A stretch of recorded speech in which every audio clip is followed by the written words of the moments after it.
স্মরণকালের record বৃষ্টিপাতে নজরবিহীন বন্যা দেখা গেছে সংযুক্ত আরব আমিরাতের দুবাই শহরে। বন্ধ হয়ে গেছে বিশ্বের তৃতীয় বৃহত্তম বিমানবন্দর। 24 ঘন্টার অস্বাভাবিক বৃষ্টিতে এমন রেকর্ড বন্যার পর কৃত্রিমভাবে বৃষ্টি নামানো নিয়ে গুঞ্জন উঠেছে। এই বৃষ্টিপাত কতটা অস্বাভাবিক ছিল এবং এ ধরনের ভারী বর্ষণের কারণ কি ছিল সে বিষয়ে ধারণা পাওয়ার চেষ্টা করেছে বিবিসি।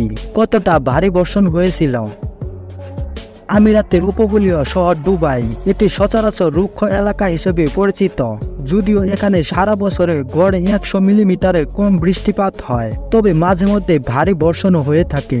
দুবাই থেকে 100 কিলোমিটার দূরে অবস্থিত আল আইন শহরে 24 ঘন্টায় 256 মিলিমিটার বা 10 ইঞ্চি বৃষ্টিপাত রেকর্ড করা হয়েছে। উপসাগরীয় অঞ্চলে বৃষ্টিপাতের ধরন নিয়ে ইংল্যান্ডের ইউনিভার্সিটি অব রিডিং এর আবহাওয়াবিদ মার্টিন আমবাউন বলেন, বিশ্বের এই অংশটি সাধারণত দীর্ঘদিন বৃষ্টিহীন থাকে, তবে অনিয়মিত ভারী বৃষ্টি হয়ে থাকে। এরপর এটা ছিল সবচেয়ে বিরল বৃষ্টিপাতের ঘটনা। জলবায়ু পরিবর্তন কি ভূমিকা রেখেছিল? এই বৃষ্টিপাতের ক্ষেত্রে জলবায়ু পরিবর্তন কতটা ভূমিকা রেখেছিল এখনই তা সুনির্দিষ্ট করে বলা সম্ভব নয়। এর জন্য প্রাকৃতিক ও মানবসৃষ্ট বিষয়গুলোর পূর্ণ বৈজ্ঞানিক বিশ্লেষণ প্রয়োজন রয়েছে। এর জন্য কয়েক মাস সময় লাগতে পারে। তবে যেভাবে জলবায়ু পরিবর্তন হচ্ছে তার সঙ্গে এই রেকর্ড বৃষ্টিপাতের সম্পর্ক আছে। সাধারণত তুলনামূলক বেশি উষ্ণ বাতাস অধিক পরিমাণে আর্দ্রতা ধরে রাখতে পারে। প্রতি ডিগ্রি সেলসিয়াস তাপমাত্রা অতিরিক্ত প্রায় 7% আর্দ্রতা ধরে রাখতে পারে, যা বৃষ্টির তীব্রতা বাড়াতে পারে।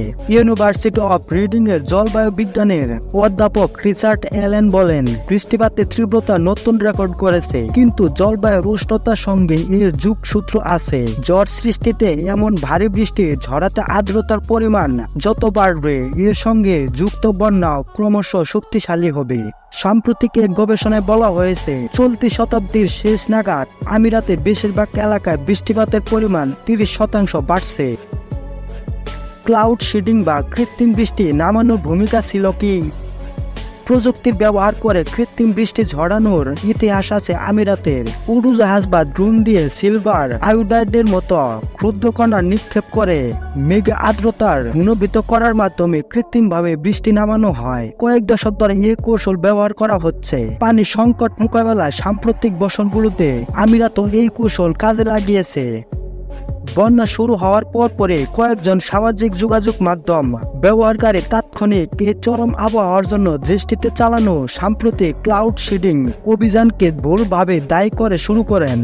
এর আগে একটি গণমাধ্যমের প্রতিবেদনে বলা হয়, কৃত্রিমভাবে বৃষ্টি নামানোর জন্য রোববার ও সোমবার উড়োজাহাজ মোতায়েন করা হয়েছিল, তবে মঙ্গলবার মোতায়েন করা হয়নি, যেদিন বন্যা দেখে গিয়েছিল।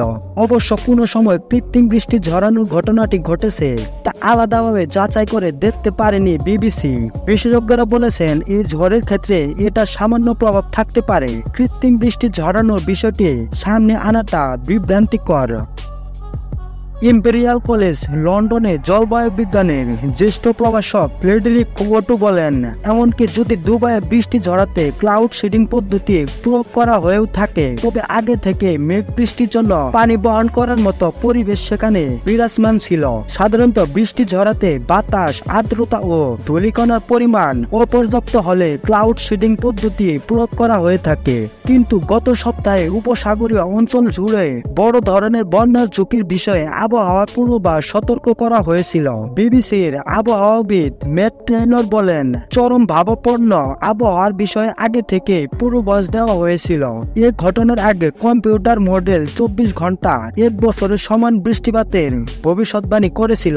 ম্যাট টেইলর বলেন, আমি যদি শুধু ক্লাউড সিডিং থেকে প্রত্যাশা করেও থাকি, এর প্রভাব তার চেয়ে অনেক বিস্তৃত ছিল।